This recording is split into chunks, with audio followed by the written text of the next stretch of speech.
Itu kalau ditanya, emang ada kenalan Mas? Ya nggak ada lah. Semuanya dari awal, dari kecil gitu loh. Jadi kalau teman-teman bilang ada nggak sih yang dari kecil? Ya saya benar-benar dari yang nggak kenal siapa-siapa teman-teman.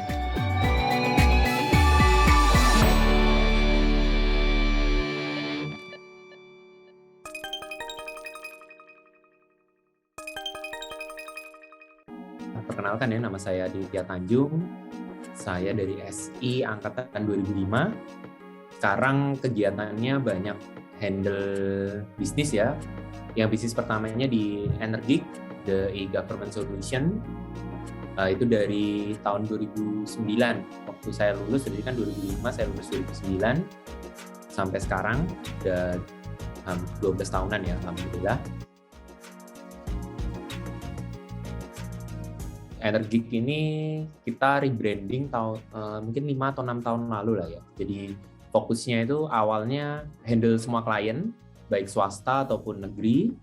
Begitu 6 tahunan yang lalu ya, kita sudah spesifik ke government. Jadi model bisnisnya adalah kalau ada klien butuh sebuah software yang dia nggak bisa beli karena memang nggak ada, ya kayak misalkan perizinan online gitu ya. Nah itu kan nggak mungkin beli, karena kan setiap daerah, pemerintah itu punya regulasi yang berbeda-beda. Ya intinya custom made lah ya. Kalau klien kita memang sekarang 95%, hampir 100% lah ya, itu memang pemerintah dan turunannya. Turunannya itu BUMN. Kalau yang BUMN sekarang yang kita handle ada petrokimia, ada Wika, ada PP. Kita sangat spesifik ya di bidang government dan turunannya. Jadi pengalaman kita biarpun baru rebranding 6 tahunan lalu, tapi sebenarnya pengalamannya itu di 12 tahun. Karena dari 12 tahun yang lalu juga majority 80% sampai 70-80% itu ya kita handle-nya pemerintah ya, atau government base. Nah, terus dari situ kita berpikir, oh ya sudah, kita spesifik aja sekalian untuk bisa lebih kuat lagi. Nah, dengan penentuan fokus itu akhirnya membantu kita untuk bisa menjadi expert gitu. Jadi pada waktu ngobrol dengan calon-calon klien itu sudah paham biasanya permasalahan yang dihadapi dan kawan-kawan, karena kita spesifik di situ.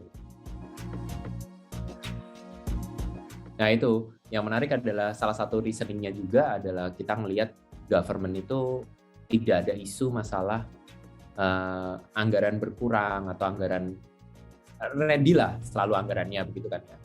Nah, tetapi di pandemi ini saya baru merasakan pertama kali dari 11 tahun ya, berarti di 2020-an itu terjadi permasalahan di cash flow juga. Sempat ada berdampak sebentar ya.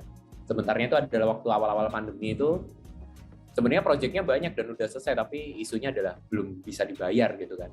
Kita mau menyampaikan kepada tim kalau tim ini akan ada pengurangan gaji, tapi alhamdulillah saya dapat project di Telkomsel ya, dan pembayarannya lancar banget.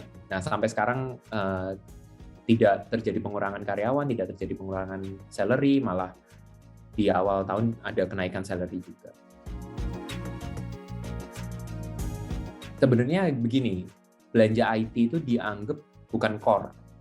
Ya, jadi biasanya budgetnya itu dialokasikan ke yang lain. Nah, problemnya di situ. Tapi saya melihat itu menariknya adalah ternyata di masa pandemi itu kalau kita mendapatkan klien yang pas, ya itu bagus banget. Nah, ini saya kasih ilustrasi ya. Contohnya Telkomsel di masa pandemi itu lagi banyak banget kerjaan gitu ya, karena tahu sendiri lah apa-apa sekarang daring gitu kan. Terus yang kedua, petrokimia itu kan produksi pupuk tuh. Ternyata di masa pandemi itu dia adalah pencapaian ekspor tertinggi sepanjang masa. Kenapa? Karena produksi di Cina berkurang drastis.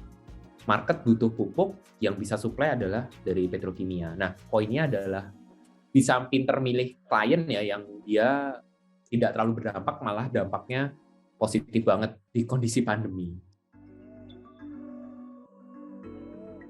Kalau ini saya cerita zaman dulu ya, jadi awal mulainya Energik itu saya ingat banget dari semester 5 teman-teman. Saya semester 5 itu ada satu mata kuliah namanya RPL, dosennya adalah Pak Hakim. Tugasnya intinya adalah tugas akhirnya adalah membuat sebuah software. Nah, softwarenya itu terserah. Nah, banyak yang softwarenya itu tidak real terhadap klien. Nah, waktu itu saya ngomong sama beliau, Pak, boleh nggak sih project akhir ini untuk mata kuliah ini saya real client gitu. Terus beliaunya bilang, loh, emang kamu sudah dapat kliennya, Mas? Belum ada sih, Pak. Cuma boleh apa enggak? Boleh. Nah, akhirnya di titik itu saya nyari klien, teman-teman. Nawarinnya kemana? Yang deket-deket aja sih waktu itu saya kan rumahnya di Baratajaya ya, di Surabaya. Di dekat sini tuh ada namanya SD Baratajaya, SD Negeri. Yaitu di satu titik saya memberanikan diri untuk bisa masuk ke sana untuk nawarin. Memang deg-degan banget dan mengumpulkan energi banget ya untuk keberanian lah ya untuk masuk, karena benar begitu masuk itu langsung ketemu satpam kan, langsung ditanyain maunya apa gitu kan. Singkat ceritanya udah bisa diterima, terus ketemu sama kepala sekolahnya, terus saya ngobrol, dan guess what teman-teman, kepala sekolahnya itu adalah kepala sekolah saya SD dulu. Jadi teman-teman bisa bayangin ya, begitu ketemu tuh, loh, padahal saya SD-nya nggak di situ. Nah, ya udah, terus singkat ceritanya dapat project dari situ, banyak projectnya. Ini bikin website, terus beresin jaringan apa sampai di satu titik. Ya itu, kalau saya sih poinnya bekerjalah maksimal ya, biarpun di project-project yang kecil gitu kan. Nah, di situ saya nggak pernah nyangka ternyata ada salah satu guru di situ merupakan istri dari pejabat di Pemkot tuh. Nah, saya diajak tuh ketemu sama suaminya. Ayo Mas, datang gitu kan. Saya nggak ngerti jabatan apa di Pemkot, struktur jabatan kayak gimana, pasti ruangannya gede banget gitu kan. Ternyata pejabat di Pemkot Surabaya. Nah, dapat project lagi. Nah, dari situ udah menyebar kemana-mana sampai akhirnya masuk ke BUMN dan kawan-kawan. Ya itu kalau ditanya, emang ada kenalan Mas? Ya nggak ada lah. Semuanya dari awal, dari kecil gitu loh. Jadi kalau teman-teman bilang ada nggak sih yang dari kecil? Ya, saya benar-benar dari yang nggak kenal siapa-siapa, teman-teman. Saya tuh sejak memutuskan menjadi pengusaha ya, saya terima itu utuh ya teman-teman. Ini penting banget buat teman-teman. Jadi saya terima utuh, menjadi pengusaha itu ada up and down-nya, tapi saya menerima ini sepaket gitu loh teman-teman. Pada waktu saya memutuskan dengan sadar, saya menjadi pengusaha, ya saya akan terima segala konsekuensinya. Ya, konsekuensinya apa? Yang paling kelihatan adalah secara omset itu tidak bisa dipastikan kalau ditanya, kamu yakin dapat omset berapa, taruhlah 3M gitu tahun ini. Nggak tahu juga gitu kan. Yang bisa kita lakukan apa? Ikhtiar, berusaha.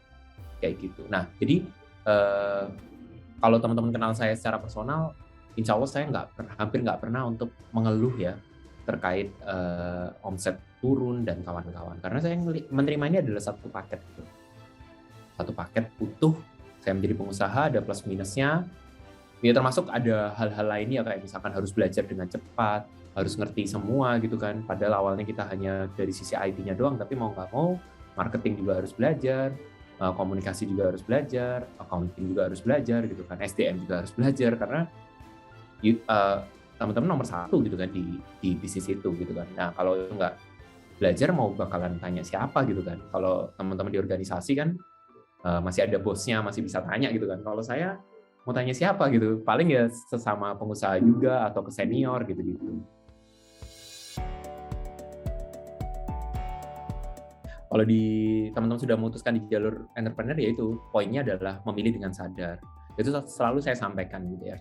Teman-teman sadar memilih ini dengan segala konsekuensinya. Terimalah segala konsekuensinya dan berusahalah memberikan yang terbaik. Nah, pengusaha itu memang tantangan awalnya itu adalah tantangan paling berat ya menurut saya, yang bakal mematahkan semangat banget itu adalah di awal, yaitu adalah pada waktu kalian membangun dan ternyata belum bisa jualan, belum bisa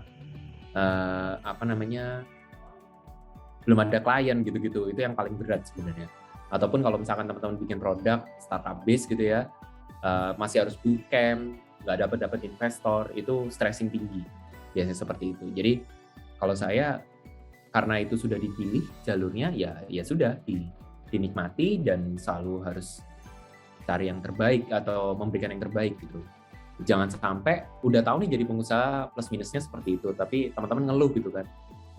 Nah itu yang menurut saya nggak pas, dong yang milih-milih sendiri kita gitu kan. Ya wes, gimana caranya kita struggle, lagi penjualan nggak bagus ya gimana caranya harus bagus gitu kan.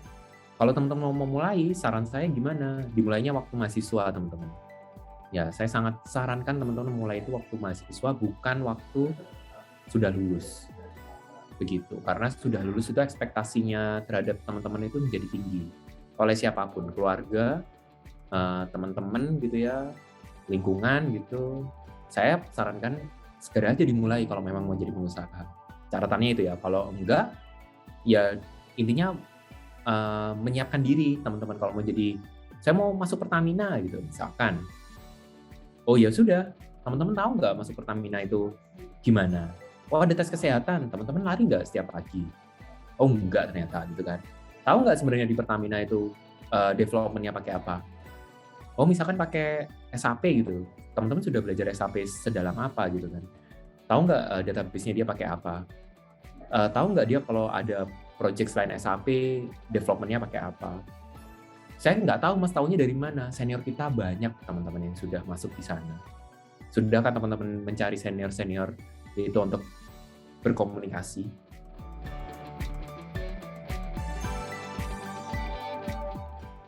Kalau saya mungkin bisa menanggapinya atau memberikan sarannya secara makro di konteks entrepreneur ya. Ya start small sih teman-teman. Jadi apalagi di kondisi sekarang ya, small itu is the new big gitu kan. Dia sangat lean, dia bisa kemana-mana gitu, dia bisa pivot dengan cepat gitu kan. Tapi ya tetap harus percaya sama mimpi, harus punya mimpi, harus punya visi, terus gimana caranya mimpi itu bisa teman-teman gapai, itu yang harus dikejar. Tapi balik lagi, sebelum ke sana adalah saya selalu menyarankan memilih dengan sadar ya teman-teman. Jalurnya teman-teman ya, karena jangan memilih gara-gara orang lain memilih itu gitu kan. Jadi satu pertanyaan yang menurut saya akan susah, pengalaman saya ya, moga-moga di teman-teman tidak kejadian. Yang cukup susah dijawab adalah setelah lulus saya akan jadi apa? Gitu. Itu jawabnya rada menghela nafas biasanya. Nah itu jangan sampai teman-teman di masa kuliah ini, kalaupun itu harus bisa.